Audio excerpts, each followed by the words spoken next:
else out there feel like they have to have it all together, like some kind of superhero?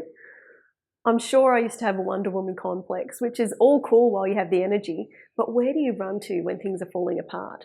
What do you do? Do you withdraw into a book, distract yourself online, or do you wall up with another mask and try to hold yourself together on the outside, pretending to be invincible while inside your heart's imploding into 1,000 jagged pieces? So exhausting.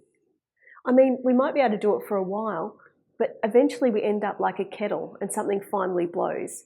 Back when I thought I was Wonder Woman, I battled trying to manage a marriage, kids, work, ministry, financial pressures, and a big one, other people's happiness and expectations, losing my own true identity in Jesus.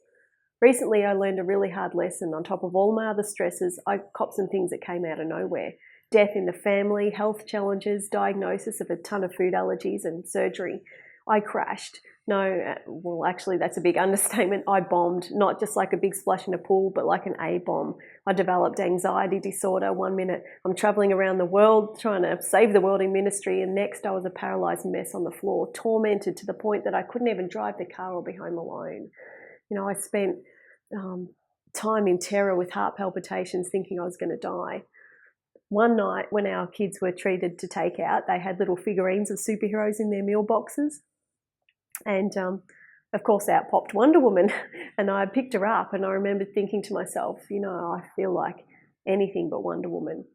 And God spoke to my heart, gently reminding me that I'm not Wonder Woman. Just like that cheap figurine is not real either, is the expectation for me to hold myself together. I don't have to hold my world or myself together. And actually taking that to God, I learned that He doesn't expect that either. I'd been deceived by the enemy. Have you? And are you thinking then, you know, well, what's the answer? Because I'm in way over my head right now. If running to another thing or to other people won't fix my stuff, trying to hold myself together clearly doesn't work, then what am I expected to do? Well, the answer is nothing. Because until you first learn to let go and trust Jesus to hold you together, nothing else will work. Because He is the image of the invincible God, the firstborn over all creation.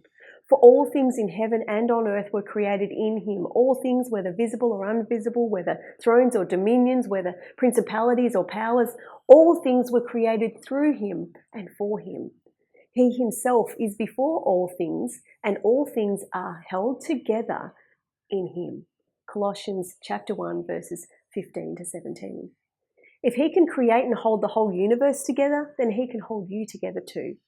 If you're already broken or loaded up, let Him heal you too, just like He did with me.